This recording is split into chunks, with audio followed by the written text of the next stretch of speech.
Following World War II's conclusion, numerous Third Reich constructions, artifacts, and classified information were concealed, interred, or abandoned to history. Subsequent decades revealed underground facilities, clandestine laboratories, prototype weaponry, and trains laden with gold and plundered treasures. Various personal belongings surfaced over time, including Adolf Hitler's Walter PPK handgun recovered from his bunker, Hermann Göring's symbol-laden ring, and Hitler's opulent command train. Beyond mere artifacts, concealed structures persisted, such as Poland's massive Project Riese underground complex, designed as a covert headquarters, the Berghof mountain residence in Bavaria, and Berlin's Führer bunker, where Hitler lived his final days. These discoveries represent the most unsettling revelations about Nazi Germany uncovered in recent years, demonstrating how extensively the Third Reich's darkness reached. The Wolf's Lair within Poland's dense Gierlos forests stand deteriorating remnants of Nazi Germany's most secretive fortified installation. The Wolf's Lair functioned as Adolf Hitler's principal Eastern Front military headquarters, an elaborate bunker network camouflaged within woodland terrain, from which he orchestrated events determining the Third Reich's fate. Constructed as Hitler's central command post for coordinating the Soviet offensive, this fortress transcended simple military functionality. The Terror Fortress comprised 80 multi-purpose buildings surrounded by 50 bunkers, explosive devices, sniper positions, barbed wire barriers, and an intricate underground tunnel maze designed to satisfy a paranoid megalomaniac who suspected treachery constantly. Presently, decades following the war's end, Wolf's Lair visitors remain disturbed by its haunting remains. Massive concrete fragments lie dispersed throughout the area, demolished by German forces desperate to preserve their secrets. The discovery's most significant aspect involved its sophisticated hidden corridor network and remarkable evacuation routes, curiously engineered to demolish the complex should enemies succeed in capturing it. This demonstrated Nazi desperation to secure escape possibilities or perish attempting. Throughout the main complex vicinity, explosive devices were positioned in crucial sections, enabling instant terrain destruction upon enemy advancement. Engineers concealed bunkers with camouflage netting to avoid Allied aircraft detection, while anti-aircraft weaponry countered potential bombings. The most renowned incident occurred July 20, 1944, when Colonel Klaus von Stauffenberg attempted Hitler's assassination using a briefcase explosive as part of Operation Valkyrie. Though precise details remain unclear, the detonation devastated the complex, yet Hitler survived with multiple injuries. Following Operation Valkyrie's failure, security measures intensified with additional barriers and traps. Despite formidable defenses, Soviet forces eventually reached the site in early 1945, prompting retreating German troops to detonate hundreds of explosives, reducing the Lair to ruins. Today, only massive concrete fragments and collapsed shelters remain, reminding visitors of the terror and secrecy of a regime that conspired to conquer the world. Project Riese Poland's Owl Mountains contain one of Nazi Germany's most enigmatic remnants, an expansive tunnel network allegedly constructed between 1943 and 1945 throughout Lower Silesia, designated Project Riese, meaning the Giant. This underground system featured kilometers of corridors connecting subterranean chambers, forming part of a massive SS-orchestrated project utilizing forced laborers. Historical scholars propose various theories. Some believe the intention involved creating a secure command facility for high-ranking personnel, perhaps even a Führer bunker replica to accommodate Hitler during Eastern Front operations, while others suggest it may have served for advanced weapons development or resource stockpiling. Though its ultimate purpose was never confirmed, since the project remained unfinished after Berlin's fall, historians agree the project's scale was impressive. Thousands of prisoners transferred from concentration camps were forced to work under brutal conditions, excavating rock and pouring concrete in suffocating darkness. In some sections, ventilation systems, heavy armored doors and railway lines appeared, indicating large-scale design intended to withstand heavy bombings. Even today, the unfinished labyrinth seems eerily abandoned mid-construction, as if its creators disappeared overnight. Several myths surround this extensive, mysterious network. Today, Project Riese functions as a tourist site, where visitors experience tense chills contemplating the macabre nature of its construction.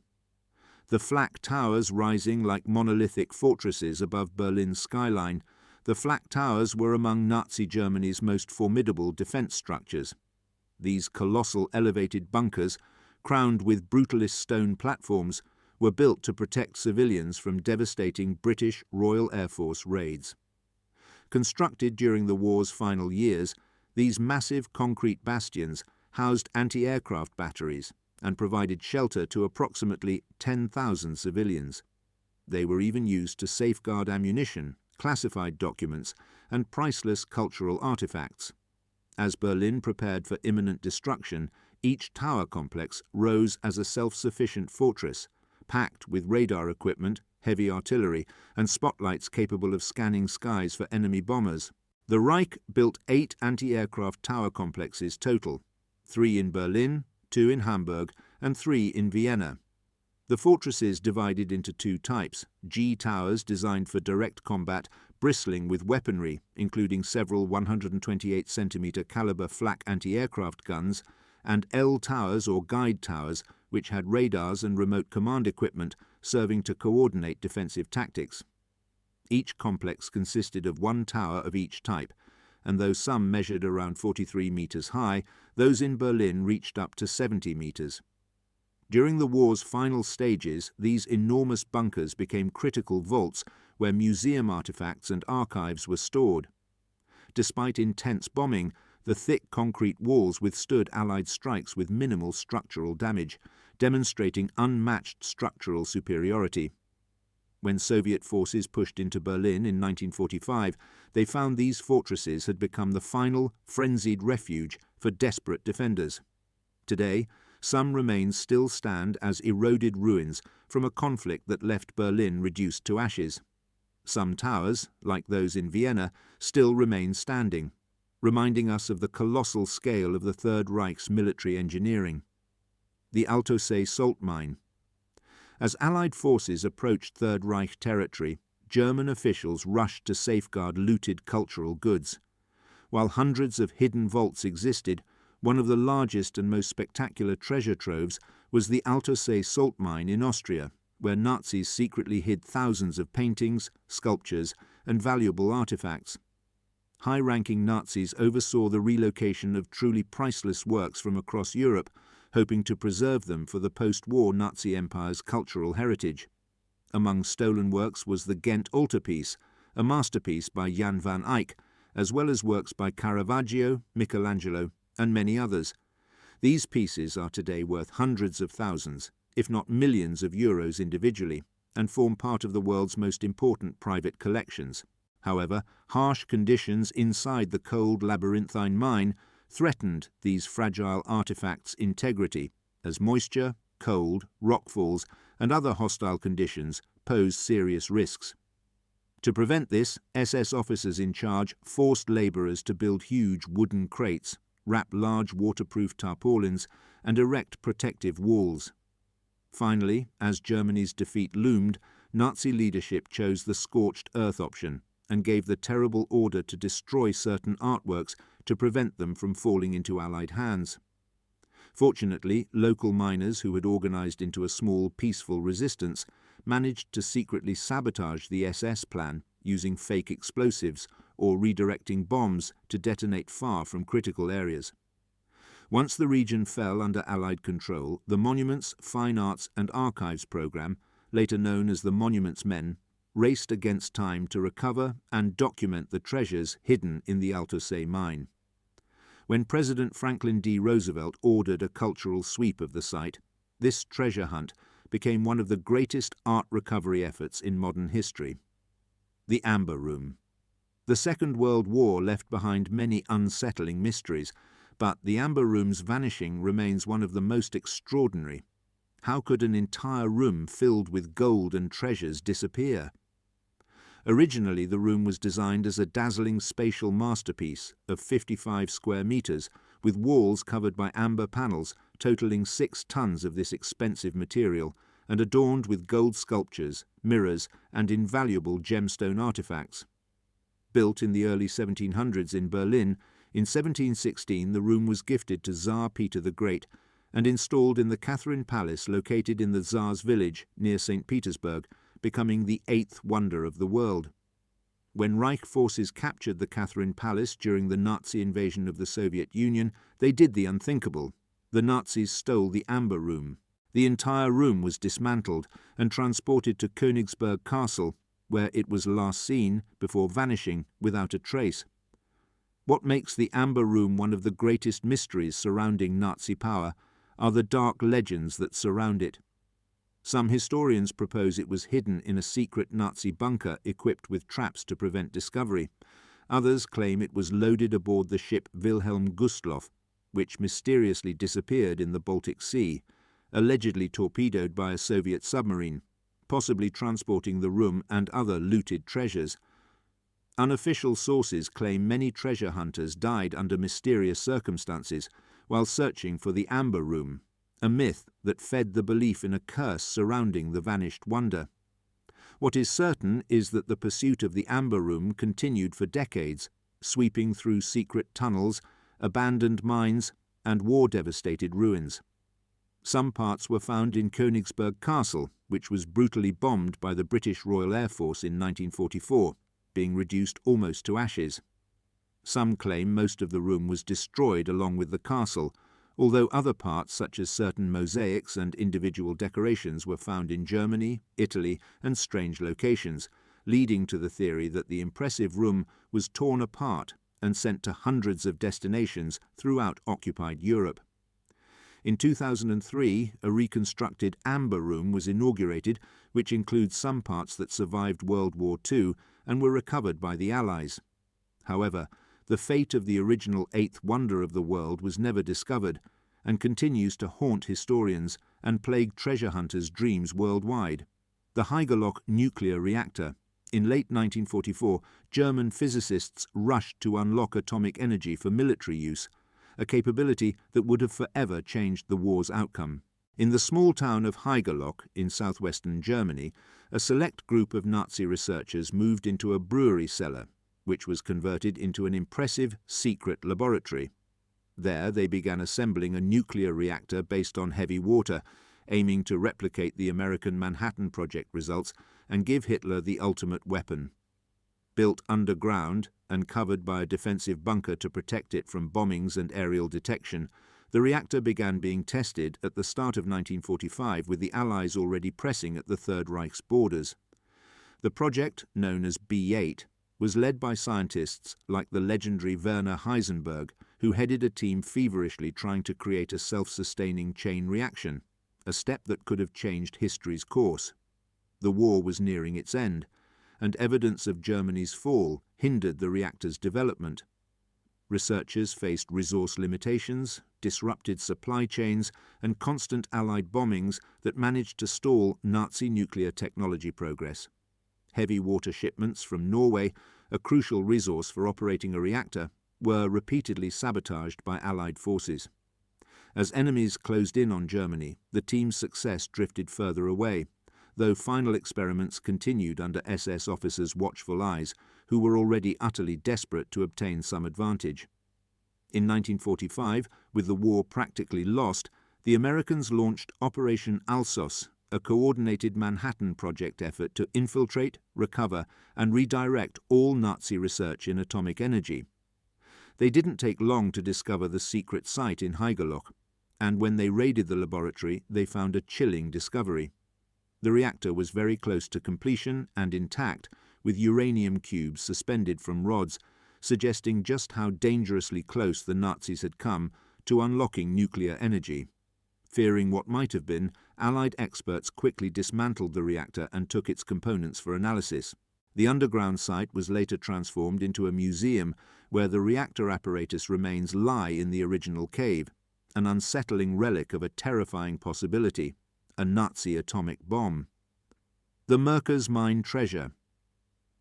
As the Allied invasion advanced, high-ranking Nazi German authorities rushed to hide enormous reserves of gold and currency they had looted from millions of Jews, Romani people, and other victims across occupied Europe. When American troops entered the German town of Merkers in April 1945, they stumbled upon one of the war's most astonishing and dazzling discoveries, a massive secret treasure buried deep within the local salt mine. Soldiers were not expecting to find one of the world's largest gold reserves when they descended several kilometers underground, which is why they were completely stunned upon seeing a vast hoard of bags piled in huge tunnels as far as the eye could see. At first, they believed it might be construction materials or munitions, but the surprise grew even greater when they discovered that the burlap sacks flooding the site were filled with gold and silver bars and coins. Much of the Reichsbank's funds and other confiscated assets had been transported there in hopes of a supposed Hitler victory, which would allow the stolen goods to be laundered. But the salt mine tunnels led to very deep places, and the tons of gold were only the beginning of discoveries. Later on, the Allies found more hidden treasures, entire crates filled with confiscated artwork, personal belongings stolen from Holocaust victims, and piles of foreign coins and bills. These discoveries revealed the full extent of the Nazis' ruthless looting and expropriation operations, and shed light on the incredible wealth transfer that had taken place in Germany during the 1930s and laid the economic foundation of Hitler's regime. Many items were filmed and photographed as each artifact told a grim story of looting and suffering. In addition to precious metals, recovered items included paintings from notable European collections taken as spoils of war. Members of the Monuments Men, a specialized Allied unit tasked with treasure recovery and heritage restoration, rushed to secure the stolen masterpieces, while top Allied leaders, including General Dwight D. Eisenhower, traveled to the mine to witness the incredible discovery firsthand. Documentation and photographs from the Merkers mine became crucial evidence in later trials against Nazi officials and officers, and served to hold them accountable for the looting and crimes committed in occupied territories. They also helped historians gain a broader understanding of the sinister economic dimension that underpinned the Third Reich. The U-864 submarine. In February 1945, the German submarine U-864 embarked on Operation Caesar, a dangerous mission involving covert transportation of aircraft components made of high-quality steel and liquid mercury to a secret destination in Japan. This valuable cargo was intended to reinforce Axis collaboration on advanced weapons technology, to give the Empire of the Rising Sun some breathing room facing the overwhelming American advance. However, the Germans hadn't accounted for an unexpected factor. The Allies had cracked the Axis radio encryption methods and were aware of the operation and the route U-864 was supposed to take. The British submarine HMS Venturer quickly departed from the port of Lerwick to hunt down the German vessel. On February 6, 1945, the Venturer intercepted U-864 off Norway's coast, and they engaged in a dramatic torpedo battle, which would become the only recorded submarine-to-submarine duel in history. After a tense chase, the submarines engaged in slow-motion combat, in which the Venturer launched 4 torpedoes at U-864. The German sub managed to evade the first 3 but was hit by the last one. Despite the desperate efforts of its 73-man crew to avert disaster, U-864 sank to the ocean floor, taking with it the lives of its operators and its deadly cargo. In 2003, the wreckage of U-864 was found at the sea bottom, revealing a chilling disaster. The submarine structure had broken apart, releasing 67 tons of toxic mercury that contaminated about 30,000 square meters of surrounding waters. The containers full of the poisonous element posed a massive environmental threat, prompting Norwegian authorities to propose a containment plan that took more than 10 years to complete and cost the equivalent of around 200 million euros. Since removing the wreck of U-864 was extremely dangerous due to the risk of spreading even more mercury and the fact that the submarine contained live torpedoes and mines, Norwegian officials decided to cover the remains with 100,000 tons of sand and rock strategically placed. This succeeded in reducing the leakage of harmful materials, and U-864 remains buried to this day in an underwater grave carefully monitored by environmental authorities. The Nazi gold train. According to some apocryphal historians, in the war's final days, Nazi authorities in Poland were ordered to move gold and treasures expropriated from occupied territories back to Germany, believing they could seize those resources and hide them from the Allies. However, there exists an even stranger myth. According to these historians, the Nazis loaded a massive train with gold bars, artworks, and precious artifacts, which departed from Breslau and was meant to stop at several Polish stations on its way to Germany. However, the train, which supposedly stopped at the station in Freiburg, Silesia, disappeared after resuming its journey. The idea of a freight train vanishing into thin air sounds like something out of a science fiction movie, but it all points to either the train never having existed or the Nazis using some sort of secret alternative route to get it off the Allies' radar. Historians claim the story is plausible, not only because there are records of artifacts and artworks looted by the Nazis that were never recovered, like the already mentioned Amber Room, but also because the supposed route of the ghost train coincides with various treasure vaults mentioned. For decades, the whereabouts of the Nazi gold train remained a myth among historians and World War II enthusiasts. However, the story resurfaced with force in European popular culture in 2015 when two mining entrepreneurs claimed to have found proof of the existence of a hidden stretch of railway underground near the city of Wałbrzych. These men didn't give many details, as they demanded a large sum of money from the Polish government and a guarantee contract that they and their companies would have exclusive rights to the search. But basic information leaked, and hundreds of treasure hunters flocked to the area to investigate on their own, spurring geological and topographical explorations and negotiating with authorities for drilling permits. Thanks to the persistence and efforts of the relic hunters, Polish officials agreed to carry out an underground search in what became known as Kilometre 65 of Lower Silesia. The government oversaw part of the excavation efforts, but in truth no verifiable remains of an armoured train, let alone lost treasures, were ever found. Critics argued that the local myth, fueled by anecdotal testimonies, overshadowed the lack of tangible evidence. Nevertheless, the rumour persists, often linked to a wider complex of tunnels, a conspiratorial idea claiming that there are secret rail passages connecting the German Chancellery to various areas on the Eastern Front.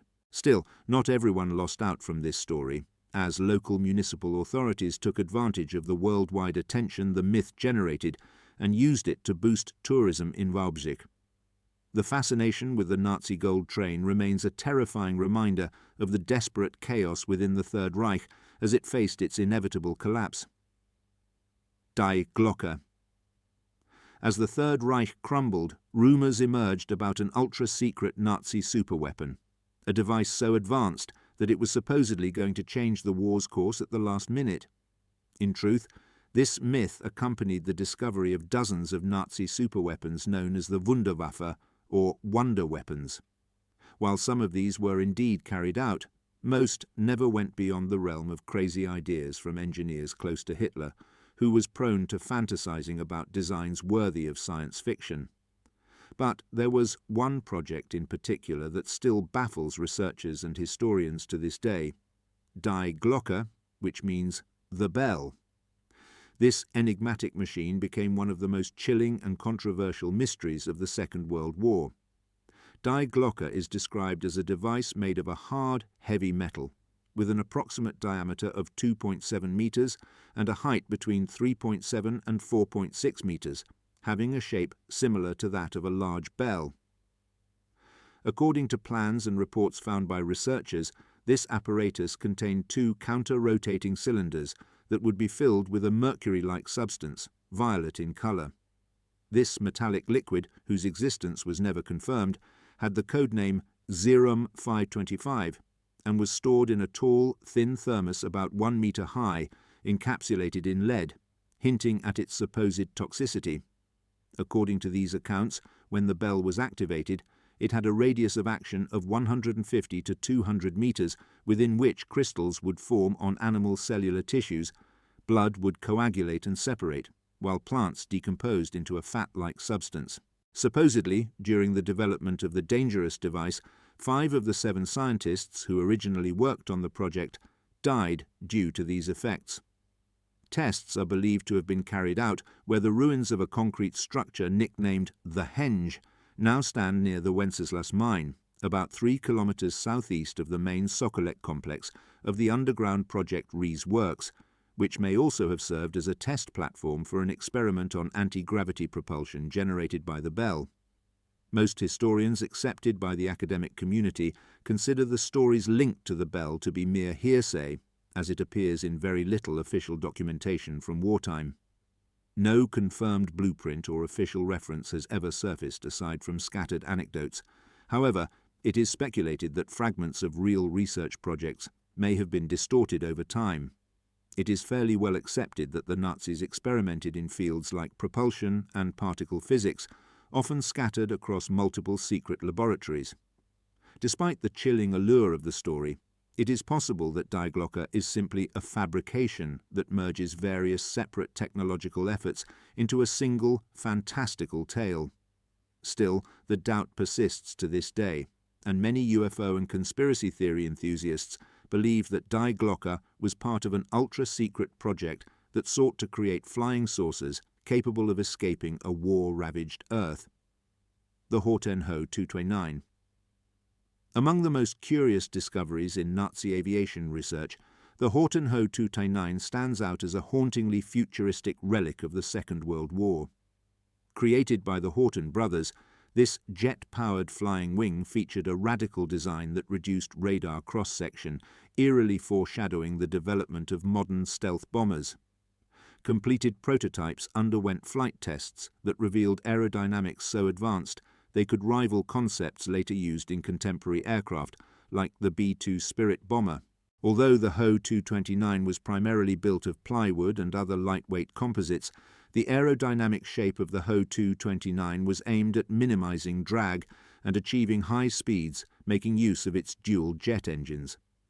The Luftwaffe saw great potential in a fast fighter bomber that could outpace Allied aircraft. The Horten Ho 229 was a single-seat aircraft 7.4 meters long with a wingspan of 16.8 meters. Its glider-like shape gave it a height at the nose of just 2.81 meters with a 1 meter tall cockpit. As a flying wing, its wing surface area was 50.2 square meters. When empty, the Ho 229 weighed 4,600 kilograms, to which 1,700 kilograms of fuel could be added, allowing for a maximum operational range of 1,900 kilometers. The bomb load reached up to 2,000 kilograms, surpassing the expectations of the head of the Luftwaffe. Fully loaded, the Ho 229 could weigh up to 8,100 kilograms. This entire bulk had to fly at speeds close to 1,000 kilometers per hour. While the Horten brothers never quite reached that figure, they came close. The power plant consisted of 2 Junkers, Jumo 004B turbojet engines, which gave the aircraft a maximum speed of 960 km per hour with a cruising speed of 900 km per hour and a service ceiling of 15,000 meters. In addition to typical bombs of the era, the Ho 229 featured 2 Mk108 30mm cannons. The first test of this aerial Wunderwaffe took place on March 1, 1944. The trial was relatively successful, though the design presented some issues that made the pilot's task difficult. In addition to wood, light metal alloys were used to reduce air resistance and improve radar stealth. On February 2, 1945, the definitive version of the Ho 229 was tested, but tragedy struck the prototype. One of the engines stalled mid-flight, and the pilot had to perform a miraculous maneuver to save both his life and the aircraft. Despite this, development continued. The Allies were at Berlin's gates, and the Nazis were desperate for a miracle weapon. But it never came. The Horten Ho 229 never left the hangars to join the fight. Hitler's regime fell before that could happen. In 1945, the Allies found the Ho 229, which was captured as part of Operation Paperclip, an effort by the West to take advantage of the technology developed by the Nazis as well as their top engineers and scientists. The prototype was taken to England and later to the United States, where it found a home between the Smithsonian Museum and the workshops of Northrop Grumman, the company that created the B-2 Spirit, a strategic stealth bomber that has managed to capture the essence of the Horton Ho 229. To this day, the Americans continued to study the Horton brothers' developments, which, although they never saw the light of day, proved to be a fundamental contribution to US military aviation technology. Peenemünde. The remote coastal area of Peenemünde in northern Germany was a testing center for some of the war's most ambitious weapons programs, led by Werner von Braun and other notable Nazi engineers. The facility produced the V-1 flying bomb and the V-2 rocket, both considered terrifying marvels of early rocket and missile development, and they were conceived as vengeance weapons intended to strike Britain in retaliation for bombings against Berlin and later other targets to break Allied morale. The V-1 flying bomb was a primitive jet-propelled missile shaped like a small pilotless aircraft, often detected by its distinctive buzzing sound. One could say it's the grandfather of today's explosive drones. The V-2 rocket, on the other hand, was the world's first long-range ballistic missile, and although it couldn't yet carry nuclear warheads, it had an extremely large range, arrived without warning, and was capable of destroying large areas in a single strike. Although these weapons caused massive damage and widespread panic in England, their overall strategic impact was limited due to late deployment and the industrial difficulties at the end of the war, which prevented mass production. Nonetheless, development at Peenemünde laid the groundwork for future space exploration, and many of its scientists were absorbed by the US or the Soviet Union after the war in the aforementioned Operation Paperclip. In August 1943, British bombers launched Operation Hydra, targeting the Peenemünde facilities, aiming to disrupt the research and production of all the bombs and missiles manufactured at the macabre Nazi factory. The attacks annihilated the complex, killing key personnel and delaying rocket programs, though only temporarily. The Nazis were still well organized, and under von Braun's direction, ballistic tests and developments continued in other hidden laboratories. After Germany's surrender, Allied teams launched a massive raid on Peenemünde and seized documents, technological components, and several complete rockets. The site's analysis revealed that several breakthroughs had been made regarding advanced techniques for propulsion and guidance systems for ballistic missiles. Knowledge later exploited by both the Americans and Soviets in their own weapons programs during the Cold War. Even today, entire sections of the test field remain scattered with concrete debris, silent witnesses of a race that briefly made Germany a pioneer in rocket technology. Channel Islands, fortifications. When Germany occupied the Channel Islands in 1940, they became the only British territory captured by the Nazis during the war. Hitler declared the islands a strategic stronghold and ordered the construction of formidable defences, which included coastal gun emplacements, radar towers, and underground bunkers. Quickly, various concrete bastions sprang up in Guernsey, Jersey, Alderney, and the smaller islets. At first, the Germans decided to be benevolent with the non-Jewish population of the islands and recruited local workers to build roads and strategic posts. However, as the war progressed, the relationship with the islanders deteriorated, and the SS decided to open forced labour camps, which included Jews and prisoners from both the local population and from Ukraine, and later the Soviet Union. Thousands of prisoners brought from forced labour camps in continental Europe were forced to carry out the brutal task of completing terrifying fortifications, including intricate tunnel networks and reinforced towers built into rocky outcrops. Some bunkers concealed warehouses full of ammunition, weapons, equipment, and supplies to withstand prolonged sieges that might come from the United Kingdom. As part of the Atlantic Wall plan, the Nazis erected tall concrete towers with machine gun nests and cannons. Manned by thousands of soldiers, the islands remained under German control even after continental France was liberated. By late 1944, the fortress had become a highly optimized outpost, but it was surrounded by the Allied pincer and completely cut off from regular supply lines. As resources dwindled, Nazi officers and soldiers began sealing off bunkers and checkpoints, retreating into the most fortified areas as they awaited the imminent invasion of enemy forces. When the islands were liberated in May 1945, days after Germany's official surrender, Allied soldiers discovered entire underground complexes. After capturing all the German soldiers on the islands, the Allies opened all the bunkers, fortresses, warehouses and vaults, and found that the occupation forces had very limited supplies, though they were well armed. Considering that demolition would damage the island, the Allied authorities decided to seal the tunnels, but did not destroy most of the fortifications, leaving many bunkers and towers intact. Today, some have been preserved or turned into museums, illustrating just how thoroughly the occupiers had turned these picturesque islands into defensive positions. Frankfurt vaults beyond the famous works of art, the Nazis also confiscated personal possessions, especially items belonging to Jewish families who had been murdered or taken to concentration camps.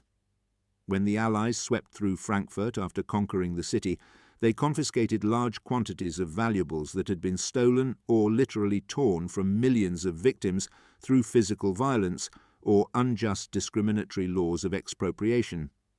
In the war's final stages, these items were gathered and hidden in buildings or underground storage sites to prevent them from falling into Allied hands, although the vast majority were found almost immediately. When American forces entered the city, intelligence units focused on locating boxes of jewelry, gold and cultural artifacts, and searched abandoned factories, basements and vaults beneath financial institutions. In one case, they discovered a swimming pool filled with wedding rings, gold dental fillings, and other personal effects forcibly taken from deported people. These macabre discoveries highlighted the extent of the systematic theft that enriched Nazi officials and financed part of Hitler's war effort. The good life that Germans enjoyed had been bought with the blood of millions of civilians. After cataloguing these materials, Allied authorities initiated efforts to return them to their rightful owners. However, the process proved disheartening, as many records had been destroyed or falsified. While commissions were created to relocate these valuables, the fact that they were the result of systematic extermination made it practically impossible to have a list of legitimate heirs. Items confiscated before the war appeared in vague records lacking information, and usually more concerned with assessing the value of the items than identifying their original owners. Objects stolen during the most brutal years of Nazism weren't even registered. They were simply piled into anonymous boxes, demonstrating the deep dehumanization the victims endured.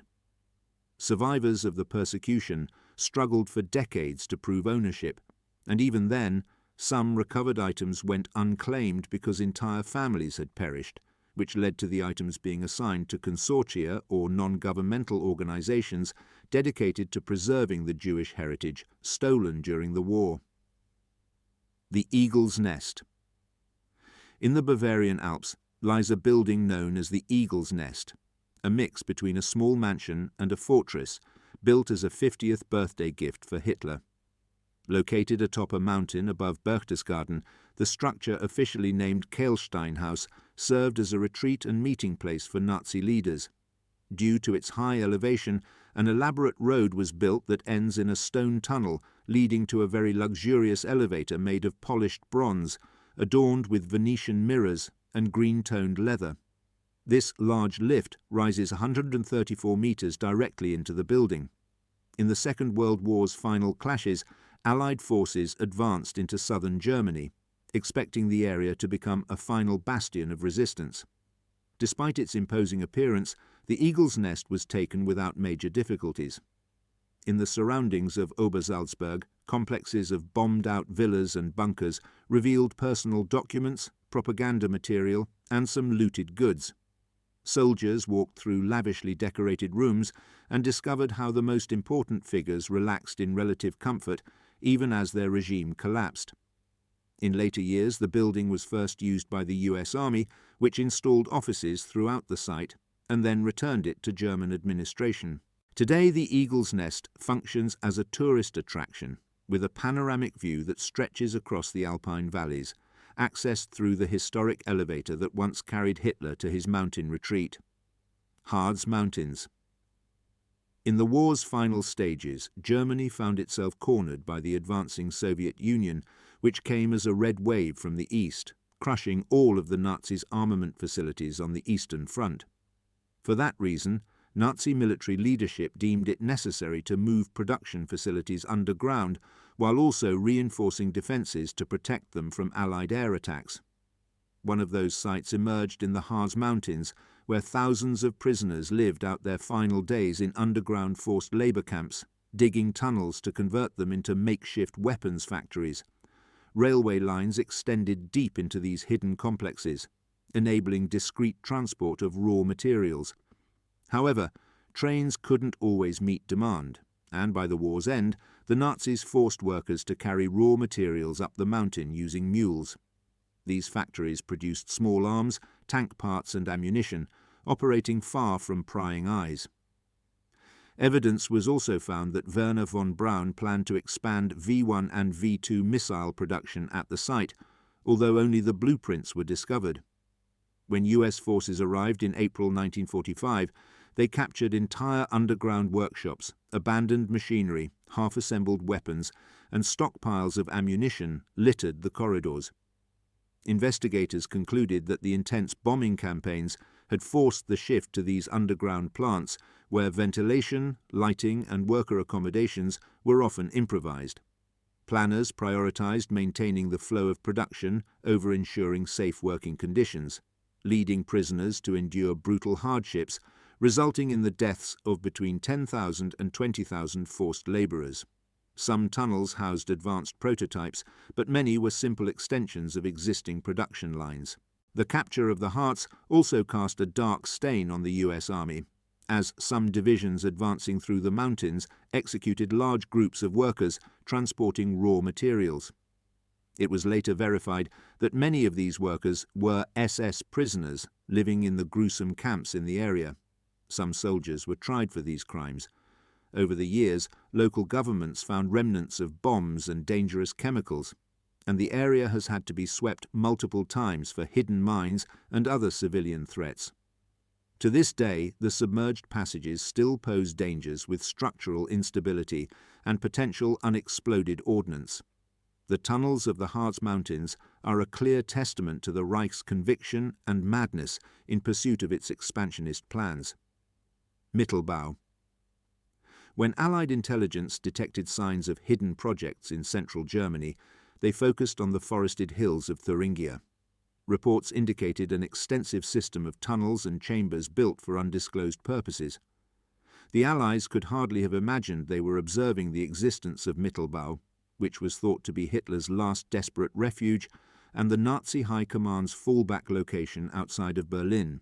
Though today it is known as Mittelbau, the massive underground complex was made up of various facilities with code names and had been dug near cities like Jonestal, eventually joined through a complex network of tunnels of varying diameters.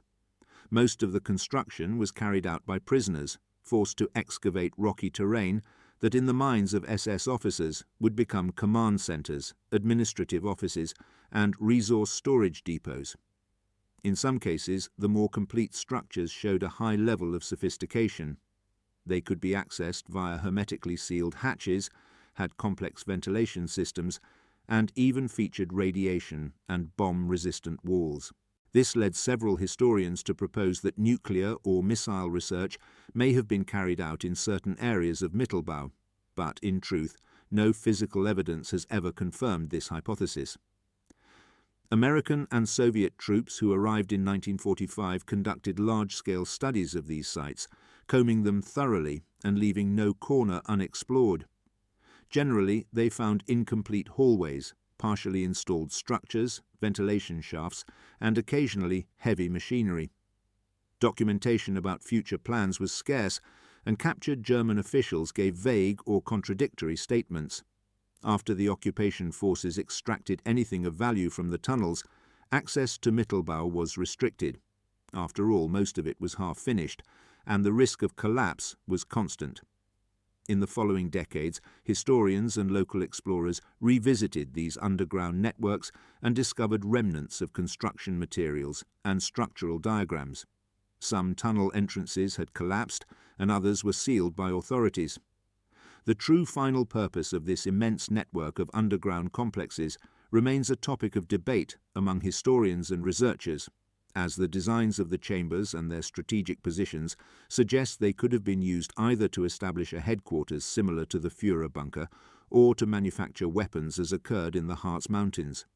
However, the enormous expenditure of resources on these reinforced tunnels highlighted the regime's desperation as it mobilized thousands of workers to create hideouts that ultimately never reached full operation before defeat.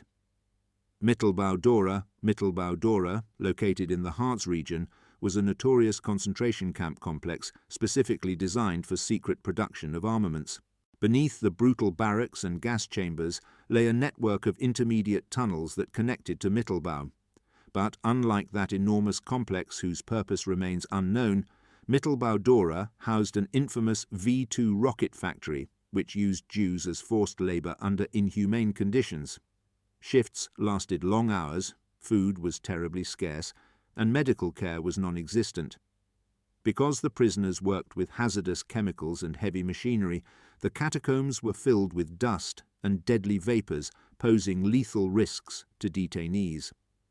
While the exact number of fatalities is unknown, it is believed that more than 20,000 people died building missiles in the tunnels of Mittelbau-Dora. When US forces arrived in April 1945, they witnessed an environment designed to exploit forced labor at any cost. Rows of partially assembled rockets and technical drawings filled the cavernous corridors. Wooden bunks crammed into damp corners showed how the prisoners lived and died mere steps from the toxic production underway. Allied experts seized documentation and vital components of the V-2 program, recognizing them as the foundation for future missile technology. Liberation revealed the dark side of scientific advancement, where brilliant engineering relied on unspeakable human suffering. Survivors recounted horrific stories of colleagues collapsing from exhaustion and being immediately replaced by new arrivals from other camps. Today, Mittelbau-Dora stands as a memorial site where visitors can walk through preserved sections of the tunnels and examine displays documenting the terrible conditions prisoners endured. The Führer bunker located deep beneath Berlin's Chancellery Gardens, the Führer bunker represented Hitler's final refuge as Soviet forces closed in on the German capital. Constructed in 2 phases during the war, the bunker complex featured reinforced concrete walls several meters thick, designed to withstand direct bombing hits. The upper section, known as the Vorbunker, connected to a deeper level where Hitler and his inner circle spent their final days. Narrow corridors led to small rooms where key decisions were made, even as the Reich crumbled above. By late April 1945, conditions inside had deteriorated significantly. Ventilation struggled to clear the air, supplies dwindled, and the constant tremors from Soviet artillery created an atmosphere of impending doom. Hitler held his final military conferences there, issuing orders to non-existent armies, while reality disintegrated around him. On April 30, 1945, Hitler committed suicide in his personal quarters, and his body was reportedly burned in a shallow crater outside the bunker entrance. Days later, Soviet troops penetrated the complex and discovered abandoned rooms, scattered documents, and evidence of the regime's chaotic final hours. The Soviets documented everything meticulously, photographing rooms and collecting materials for intelligence analysis. In subsequent years, the bunker was partially demolished and sealed, with the remaining sections buried beneath parking lots and apartment buildings to prevent it from becoming a neo-Nazi shrine. Today, only a small information panel marks the approximate location above ground, while the ruins themselves remain inaccessible, entombed beneath modern Berlin as a dark reminder of the Third Reich's catastrophic end. The Berghof High in the Bavarian Alps near Berchtesgaden stood the Berghof, Hitler's primary private residence, and one of the most significant centers of Nazi power outside Berlin. Originally a modest mountain house, it was extensively renovated and expanded into a luxurious complex where Hitler entertained foreign dignitaries, held strategy meetings, and spent considerable time during the war years. The estate featured a grand salon with an enormous picture window offering panoramic mountain views, ornate furnishings, and valuable artwork, much of it looted from occupied territories. Surrounding the main residence were additional buildings housing security personnel, staff quarters, and administrative offices. An extensive bunker system was constructed beneath the grounds to protect against air raids. These underground chambers included conference rooms, living quarters, and storage areas connected by reinforced corridors. In the war's closing days, as Allied forces advanced through southern Germany, SS troops evacuated valuable items and prepared to destroy the complex. On April 25, 1945, British Royal Air Force bombers struck the area, causing significant damage to the Berghof and surrounding structures. When American troops arrived shortly after, they found the partially destroyed residence still containing furniture, personal effects, and documentation. Soldiers looted souvenirs, while officers secured materials of intelligence value. To prevent the site from becoming a pilgrimage destination, Bavarian authorities ordered the Berghof's complete demolition in 1952.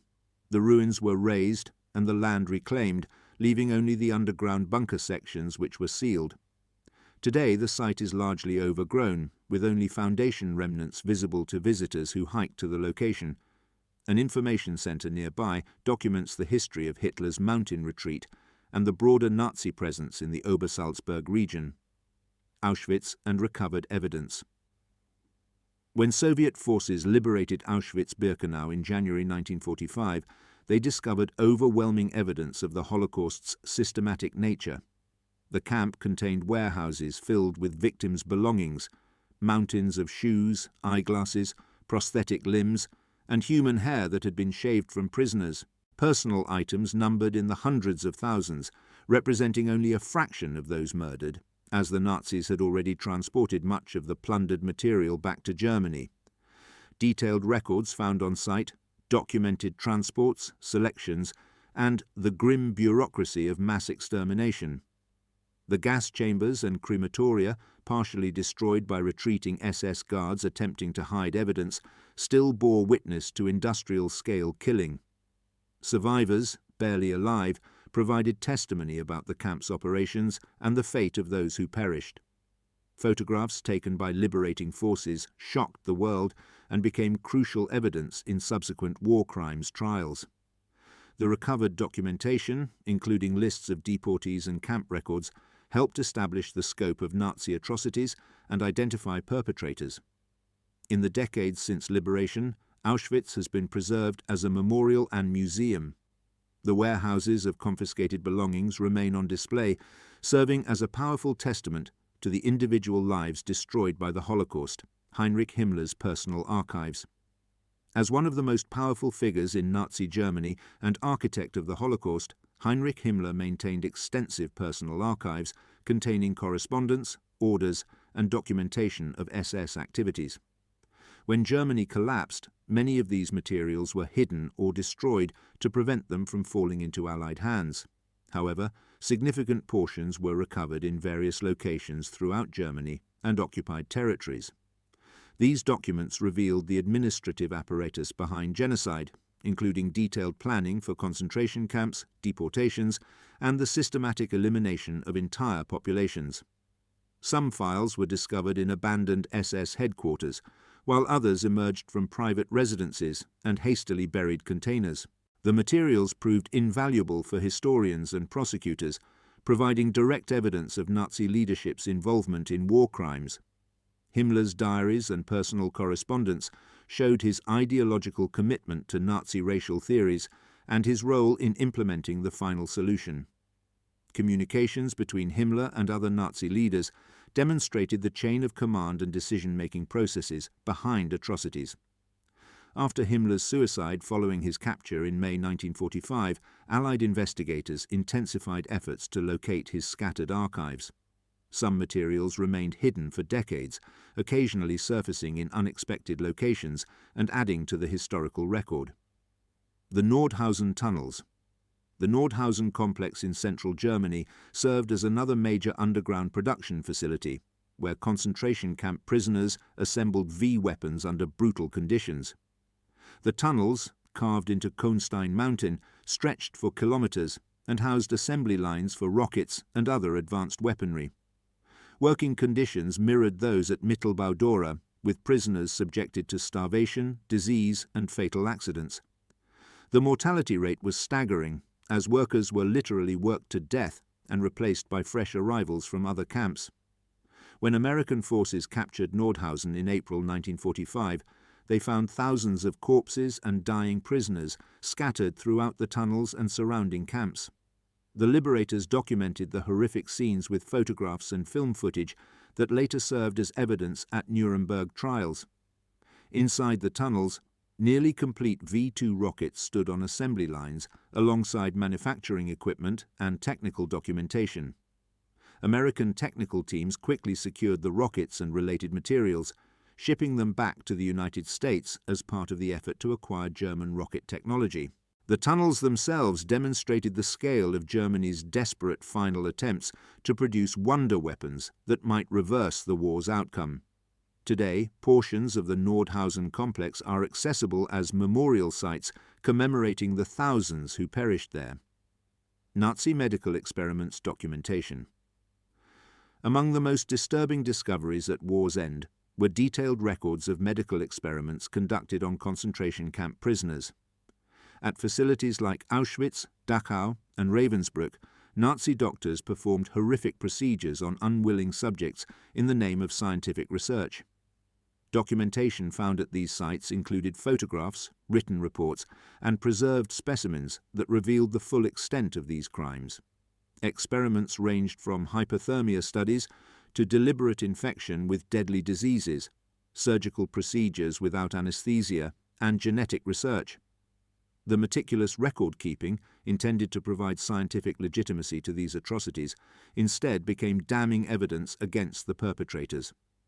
These materials formed the basis for the doctors' trial at Nuremberg, where medical professionals faced prosecution for crimes against humanity. Some documentation was destroyed by fleeing SS personnel, but enough survived to establish patterns of systematic abuse masquerading as research. Survivors' testimony corroborated the written records, providing human context to the clinical language of the reports. The discovery of these materials sparked international discussions about medical ethics that eventually led to the Nuremberg Code, establishing principles for human experimentation. The documents remain preserved in archives worldwide, serving as evidence of the depths to which the Nazi regime descended. The final assessment. The discoveries of Nazi secrets, structures, and crimes that emerged after World War II painted a comprehensive picture of a regime built on brutality, conquest, and systematic mass murder. From hidden weapons factories to treasure vaults filled with plundered wealth, from underground command centers to concentration camps, each revelation added to understanding the Third Reich's true nature. These findings served multiple purposes: providing evidence for war crimes prosecutions, enabling the return of stolen property to rightful owners or heirs, advancing scientific understanding through captured technology, and ensuring that future generations would understand the consequences of totalitarianism and hatred. Many sites have been preserved as memorials and museums, allowing visitors to confront this dark history directly. The physical remnants, crumbling bunkers, sealed tunnels, preserved camps, stand as permanent reminders of the atrocities committed and the millions of lives destroyed. Even decades after the war's end, new discoveries occasionally surface, whether documents emerging from previously sealed archives, artifacts found during construction projects, or testimony from the last living witnesses. Each addition to the historical record helps ensure that the full truth about Nazi Germany remains known and remembered. The chilling secrets of the Third Reich serve not only as historical documentation, but as warnings about the dangers of unchecked power, ideological extremism, and the abandonment of human dignity and rights. They remind us that vigilance and moral courage are essential to preventing such horrors from recurring.